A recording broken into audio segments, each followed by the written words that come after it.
Welcome back to Collective Perspective. It's time for episode 28. Vinny Capone, my man, Zylotic83 wants to know, what do we look for when we're shopping at local game stores, Craig? Ooh. Um, So, I look at everything. yeah, we kind of talk about game stores a lot. We just did an episode hmm on online retailers. We don't do a lot of online, DK oldies shopping or whatever. We are pretty much eBay people and local game store people, and hmm I think this is a good topic. Appreciate the idea, Vinny. We have, um, I don't know. I have very few in my area. I try to visit them probably every other month or something. There's no reason to go every week. It's not like it's a hmm freaking Goodwill and there's like new dirt cheap games coming in every week. But um, I know you have quite a few. I know you've worked at one or two, and you have a lot to say for sure. But hmm um, yeah, I guess there's no real format for this one. What do you go into a store and you're just like, this is the first thing I check when I walk in? So, um, the stores that I go to most in town, there's two locations called Retro City Games. I am admittedly friends with the owners of those stores. I worked at those stores both, and it's funny you say how you don't need to go to the ones by you every week because there's not like this Goodwill. The people that own Retro City Games are friends with everybody and their mother. Everybody loves them. Everyone loves to sell to them, and they get in like massive high end trade ins basically every other day. Dang. So it's like if I wanted to go there once a week, and at one point I did just to kind of hang out and you know shoot the shit with them, buy games, whatever. And but I mean, it's like within the last 2 months they've gotten traded in uh, two full Sega Saturn sets, a full Sega CD set, a full 32X set, half of a Dreamcast set. They got in hundreds of complete and box Game Boy Advance games. They got in just tons and tons of stuff. They just have constant influx of new stock and inventory, which is really cool. But when I go in there, first thing I look at is they have a big fancy glass case in the middle of like all the most high end stuff. Well, they'll have like your Kuwans, your Rule of Rose, your Pokemon box, um, just super super high end, expensive, cool, rare games and stuff like that. So that's always my go to, and that's really my go to for any game store. Because at least in my experience, most game stores have like kind of like a high end case, so to say, where they have all their most expensive stuff, and that's usually where my eyes like to wander to right away, just because I think it's fun to see what obscure or harder to find things they have in store is. Yeah. Yeah. I mean, that right there goes to show the difference in like cities, Yeah, for because he's sure. talking, he's got a way different experience over there in Vegas than I do in Houston. So, um, yeah, maybe you guys do need to check out your local store every week. You never know. It really just depends. I mean, some people are more into networking with people, whether it be around them or out of town. I mean, like I know the owners of these stores, they will drive out of town to go buy collections out of people too. So like they're Mm. always kind of hustling to get into good stuff. But then some game stores. There's been a few stores where it's like I've seen the same PS2 games there for like all 9 years that I've lived here in Las Vegas. So That's it the really game just store experience depends. I'm used to. Where nothing really changes. Yeah. And maybe I mean who knows? Maybe the hobby is just more alive here than it is in Houston. It could be not even so much a store thing, but just a general kind of hobbyist thing too. I mean, in I Houston, could people are probably more into their gun collections than their video game collections. If I had I to could guess. I could see it being a cultural thing. Like hmm maybe people around here really don't want to get ripped off and they think that they can sell their stuff for a better price. Maybe I don't know. It just seems like there's so much competition around me and everyone knows about garage sailing and goodwilling and flea markets and offer up. Like I don't know. And I mean that definitely could be a thing too here. is, unfortunately in Vegas, there's a lot of people with gambling addictions. I think a lot of people probably sell their stuff pretty Mm, constantly to kind of fund whatever they want to do, their vices of any kind. And of course, no judgment to them. I'm not here to judge anybody, what they do, how they cope, how they live their life. But that's definitely probably a factor. yeah. But definitely thrifting is something that is dead and ruined where I live too. I can't thrift or go to garage sales or anything here because a lot of people that live out here just love to buy and flip, and I'm just like, I'm not even trying to flip. I just want to find something cool for cheap. We went Yeah. over our collecting goals at the beginning of the year where I was like, I'm gonna find some cool stuff at Goodwill, and I have found absolutely nothing after going every week so far this year. So Dang. I'm trying my best, but I don't know how that's gonna work out. The one thing I found was that Star Wars PSP for super cheap, and then someone beat me to it. So Oh my gosh. you can't win them all, but it'd be nice to win once. I have already, not to get off topic, I'm ready to talk about our December recap for the game. What The the collecting goals. goals? Yeah, yeah. We got some good stuff between the two of us already this year. Yes, we did. I'm getting close to that Vita set. So that is the one thing though here in town I could never find Vita games I need. So that's part of the reason I haven't really finished it yet either. Is it's just hard because it's just more fun to buy games in person. Like if there was a convention or something or anything, but it's like I check Facebook Marketplace and I'm lucky to even find a Vita console locally. So it's just every Vita game is rare because no one bought a Vita game. So it's one of those things, and it's like when a store does get a trade in, it's like always the same stuff. It's Gravity Rush, my love, but I don't need any more copies than I already have of my 20,000 copies of Gravity Rush. And then you see Uncharted, you see Persona. It's always the same like 4 or 5 games, unfortunately.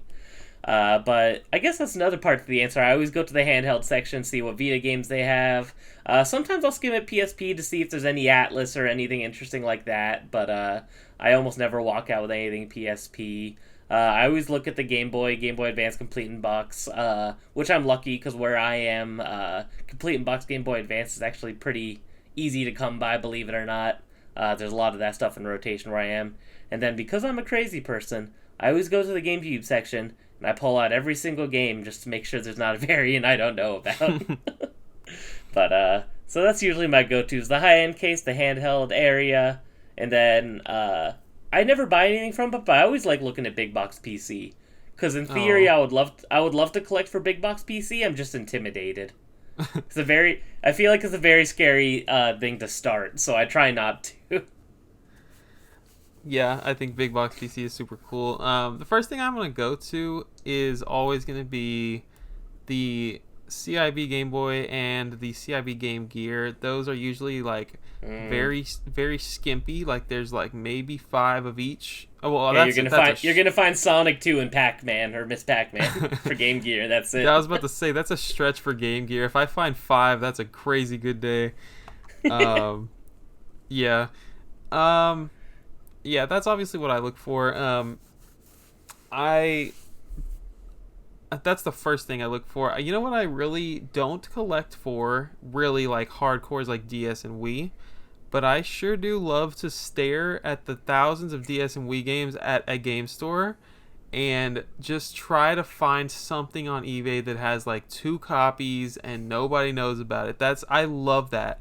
I will sit in my girlfriend can't go with me because I'm sitting there on my eBay on my phone for like an hour, 2 hours. Just I love it. And she's like, "Babe, can we get out of here?" You're like, "No, I need a few more hours." No, I'm the um, same way. I used to do that a lot, but it's such a Herculean task to try to figure out what DS and Wii games are where because there's so much random shovelware, and then every time I've gone to any store ever, I've seen at least 10 DS games I've never heard of. I'm just like, how does yeah, this keep happening? Like, how I feel like they're still making DS games and they're just not telling anybody because I still find new stuff somehow. It's yeah. like they're lying to me. um, PS1 has such a large library that there's a lot of stuff that I'll find in that library that I've never heard of as well. Um, and that one's 10 years older than the DS and the Wii. Hmm.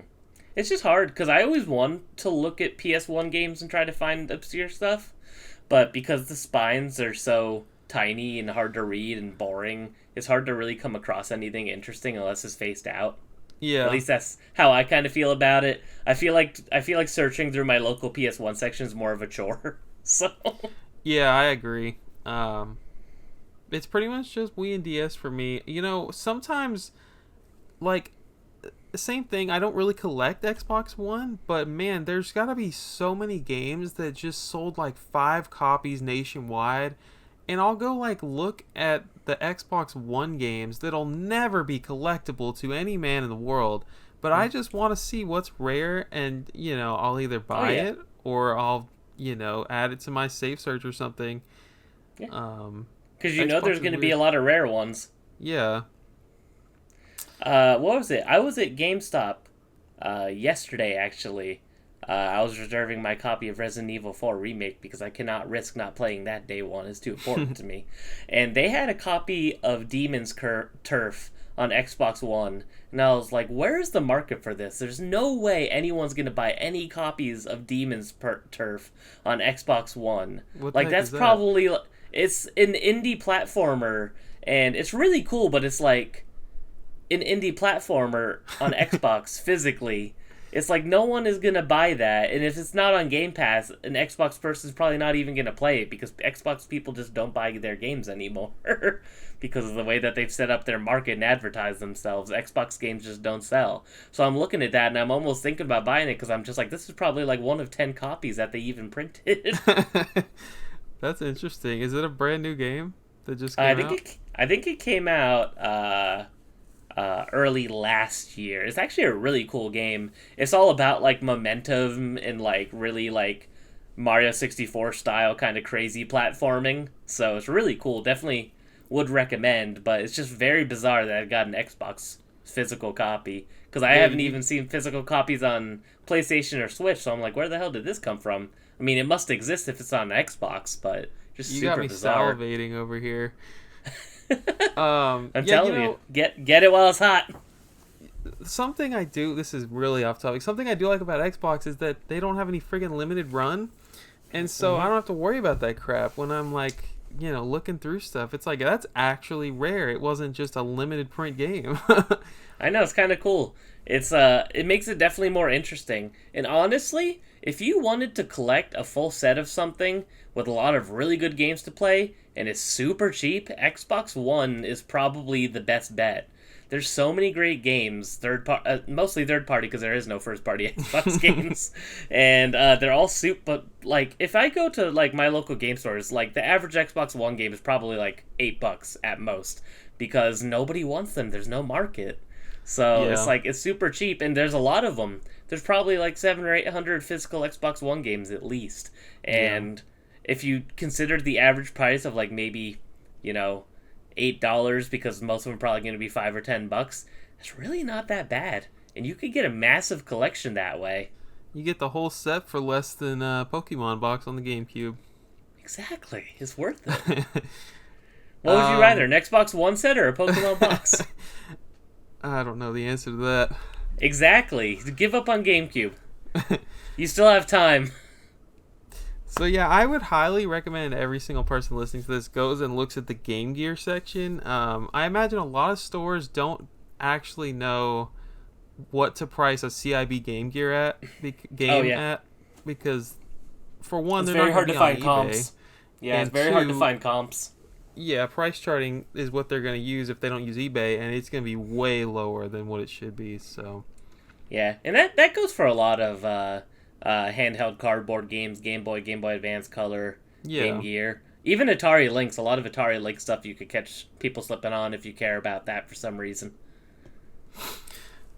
Um, Something I would suggest no one ever does at a game store. I mean, I don't walk into any game store ever thinking, "Wow, I hope today's the day I get a good deal on Pokemon Emerald." Like that's not going to be a thing.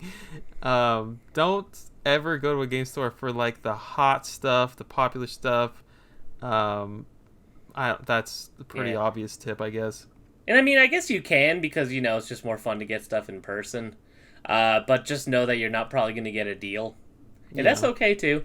If you really have a hankering to play Wind Waker on the GameCube right now, and not the superior Wii U version for some reason, go ahead and go to your local game store and spend $75-$80 on it. You're not going to get a deal, but you're going to get what you want, and there's a good chance that they're going to have it too. So, and at least, it's not like eBay. It's easier to swap it out and return it. So I'm not going to say not to get the hot titles there, but you're not going to get a deal. So if you're looking for deals, snipe that eBay bid or something instead. We're always looking for deals around here, Craig. I pay full price for everything. I'm an idiot. I'm a big old buffoon. And every Vita game is more expensive than its price charting price, so I just have to do what I have to do. I'm used to overpaying for games in that regard.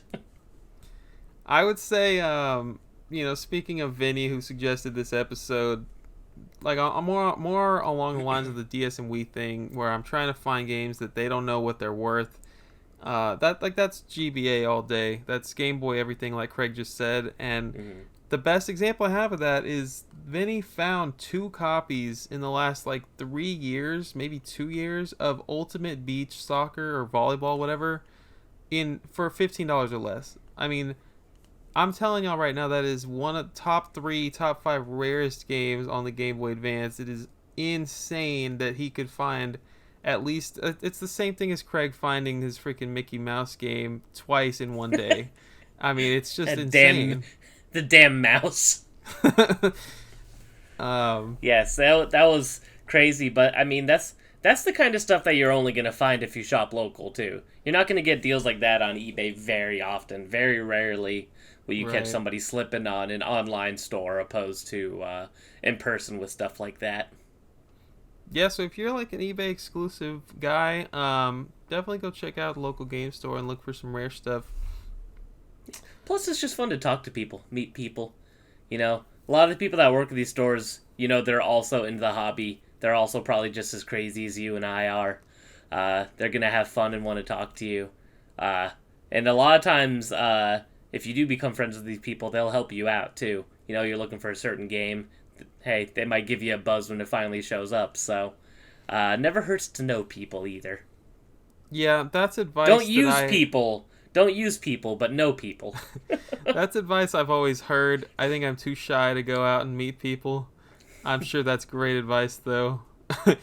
You know what I can't stand is when people are working behind the counter and they're just right there at the cash register. The cash register is on top of the glass case, and the glass case has all the good games you want to look at. I'm just I need some space. I don't know. That's always annoying to me. Luckily, I have nowhere where I'm at has that issue, so. Good. The game stores in Vegas, pretty top tier, so. Definitely not all of them, but. Yeah, other than that, I would say I walk the entire store. Even if it's stuff I don't collect, I want to see what they got. Me like too. Craig I said, usually end up looking at everything. With PC Big Box, I actually never see that locally. I just did. Earlier this month, I went to a Game Over Video Games, and I saw a bunch of PC Big Box, and it's just so cool to look at. You can learn about variants that you didn't know existed. You can just learn about games that you didn't know were on a certain console. If you're anything like us, you're gonna love that crap. And so, just walk the store, even if it's stuff you don't collect. Learn. Yeah. Touch grass, nerds. Get outside. What else you want to talk about? Anything? No, I think that's it. I mean, like I said, I'm with you. I scope the whole place. I look for what I'm currently going for, and I check every GameCube game like a madman. So, that's my usual routine. You know what? Ask if they have manuals or inserts for sale. They might be behind the counter. Never hurts to ask. I know all y'all are missing some manuals for some of your games. We all are. Definitely would recommend that. And you should be ashamed. That's disgusting. Never buy a game without a manual. What's wrong with you? All right. That'll do it for our 2 March episodes. Thanks for tuning in, guys. This is a shorter one for sure. Shorter is 20 minutes long. I think we just do these episodes now. We originally decided when we did the show, we're like, yeah, we'll do 5 to 10 minutes, make it short conversation clips, and now we're out here basically just making a second podcast on the Bird Dog Gaming channel. So, How many games? God, I blame me. I don't stop talking, so it's definitely a me problem. How many games until you're done with that Vita set? Let me tell you right now because I was actually updating my spreadsheet because of course I have a spreadsheet. For retail, I am only 21 games away. That's pretty big, So guys. it's probably going to be finished at least this year, and then we'll probably do a collective perspective on the Vita set because that'd be fun to do. I would love to. I'm looking forward to seeing it on the Craig's Game Room YouTube channel, though. Yeah, that'll give me an excuse to upload maybe a second time this year. Well, because I was gonna do another collecting for a full PS Vita set part, but I figured I'm like I might as well at this point. I feel like I should just wait until I'm done and make it be like the finale. But I definitely have like a solid like 25 games that I could do a whole other episode on. So we'll see. I've also been sitting on a video I recorded of me going over all my GameCube variants for like 2 months. So I think I just need to stop being lazy. Go subscribe to your boy Craig and Yes, motivate me. If I hit 200 subscribers, I'll upload something. I don't know. I'm at 169, so we'll figure something out. go join the Discord. Drop a comment. Let us know what you want us to talk about here on Collective Perspective. And thank you for watching. We love y'all. Yes, take care.